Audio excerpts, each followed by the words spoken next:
Hello, I'm Brett Morgan, the farm manager here at the Jimmy Carter National Historic Sites Boyhood Farm.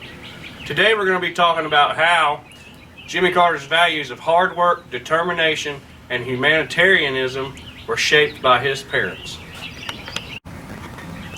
Earl and Lillian Carter demonstrated their beliefs on the treatment of human beings, no matter their race. I'm standing here at our commissary, which is better known as a store. Now, the stores served everybody around the area. This is one of only two in this community that would serve African Americans. Another interesting thing about the store, this commissary in general, is the fact that Mr. Earl only charged 10% interest on credit purchases in this store. Now, if we would have went to any other surrounding towns, they would have charged up to 80% interest on credit purchases.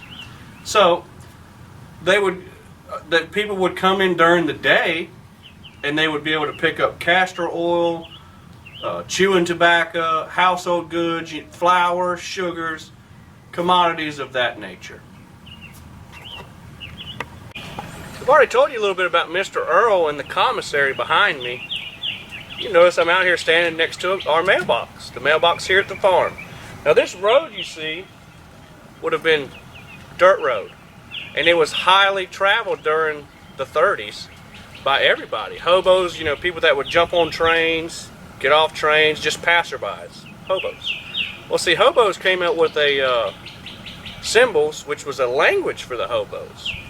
So Miss Lillian, she kind of caught on to that because they were coming around. People would come around to the back of the house, which was a common courtesy during those days.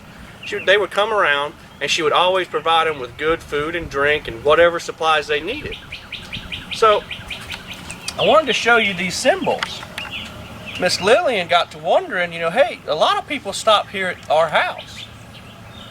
So they came out and showed her that where they had etched with a knife a circle and an X, which means good food and drink, and a cross, which is good Christian family. Now, Miss Lillian also had a job, a full-time job. So the kids would take care of any passerbys that came through. So Jimmy, Gloria, Ruth, Mr. Earl. Now, so Miss Lillian would work a normal shift in town, in Plains, at the hospital. And after she would work a full shift, she would go around to the less fortunate people in the community and provide them with free medical care.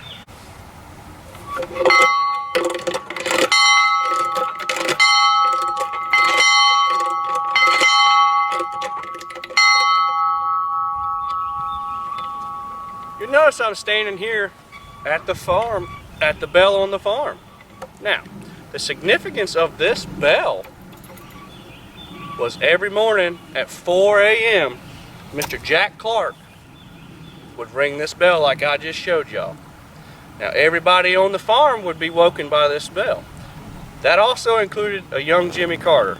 Jimmy Carter was expected by his father to work. Earl Carter instilled a lifelong, strong work ethic in Jimmy. So like I said, he was expected to get up in the morning, 4 a.m. The adult workers would be over here behind me in the mule barn harnessing mules, which would normally take about an hour and a half. Young Jimmy, on the other hand, say on a school day, he would get up in the morning and he would start by milking the cows, feeding all of the animals, hauling water into the house, cutting firewood to take into the house so his mama, Miss Lillian, would be able to cook, and then he would go to school. So in the summer, a whole new realm of chores opened up. A whole new realm. That went from, he wasn't only expected just to get up and do his chores at that point. So, like I said, strong work ethic was instilled. He would go out into the fields. One of his tasks early on was something we call mopping cotton here in South Georgia, mopping cotton, which was a mixture of arsenic, molasses, and water. And what young Jimmy would do is he'd walk down the rows of cotton, and he'd have to put a little drop of that mixture in each bull. So, another task that he had, young Jimmy had, would be hauling water to field hands. Now, I need you to use your imagination here. So I'm holding two 2.5 gallon water troughs. So, and we all know that most of your water is down in spring heads and bottoms. So young Jimmy would walk, he would walk all the way down to these spring heads, fill these things up with water, and in some of his books he used to laugh a little bit when we talk about it. He would say he would slosh some of that water, getting it back out to the fields. And anyway, basically that was one of his chores, and that would be an all-day chore because Mr. Earl knew that the workers, every time they stopped, less work was getting done. So, like I said, that's how he instilled, by chores, by working in the fields. School was a major thing. Baseball, he did play sports. But when he wasn't doing all that, he was right out here where we're at today, working in the fields, just like we still do out here now. Always a reckoning. Earl Carter had a firm belief that everything on this farm served a purpose. Now in this picture here, this is one of our wayside signs, is a picture of young Jimmy Carter and Lady, which was his pony. Now, pony was gifted to Jimmy from his parents at about 7 years old. She served as entertainment,